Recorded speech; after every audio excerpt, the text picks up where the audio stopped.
ఈ పెద్ద మనిషి యాదున్నాడు కదా,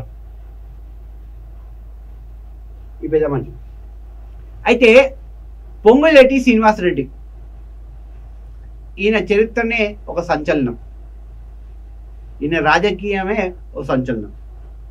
అటువంటి వ్యక్తి నేడు మన మంత్రి. అయితే మొన్న విదేశీ పర్యటన ఉన్నప్పుడు దివాళీ కంటే ముందే బాంబులు వేలుస్తా, లక్ష్మణ బాంబులు వేలుస్తా, అరెస్ట్ ఉంటాయి అంటూ ఉదరగొట్టిన పొంగులేటి మళ్ళా మాట మార్చిండు. మళ్ళీ ఏమంటాడంటే లేదు బాంబులే కాదు ఆటం బాంబులే వెళ్తాయి, ఖచ్చితంగా మీరు రెడీగా ఉండండి అంటూ కూడా పేల్చిండు. ఒకసారి చూసే ప్రయత్నం చేద్దాం. నాటు బాంబులు లక్ష్మీ బాంబులు కాదు, త్వరలోనే ఆటం బాంబులు పేలబోతుంది.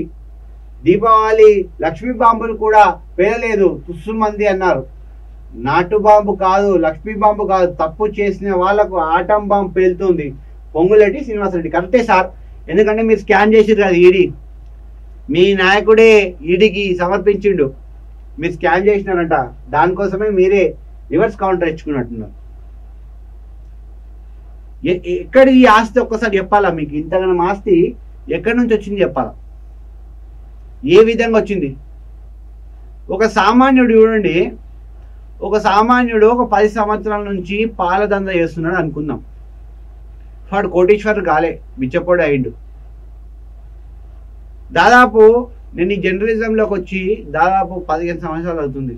జీతం మీద ఆధారపడ్డా కానీ ఏ రోజు కూడా నాకు సొంతం కారు కూడా లేదు, కరోడుపతిని కాలే. కానీ ఈ రాజకీయ నాయకులు కరోడుపతులు ఎట్లయితారో అర్థం కావట్లేదు. ఎట్లయితారో మీకే తెలుసు ప్రజలారా, అర్థం చేసుకోండి ఎట్లయితారు. కానీ మీరు మాత్రం అట్లా చేయకండి, అట్లా చేస్తే మనకు జైలు శిక్ష పడుతుంది. కానీ వీళ్ళకి పడదు, ఎందుకంటే వీళ్ళు రాజకీయ నాయకులు కదా. సో ఇది పరిస్థితి. మళ్ళా కేటీఆర్కి అన్నాడు, కేటీఆర్ అరెస్టుకు రెడీగా ఉండమంటూ కూడా ఒక సాంకేతం అయితే అటు పొంగులేటి చెప్పినాడు. చూడాలి మళ్ళీ ఏమవుతుంది.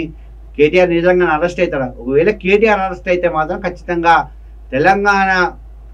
యావత్ తెలంగాణలో ఒక రాజకీయ వేడి స్టార్ట్ అవుతుంది.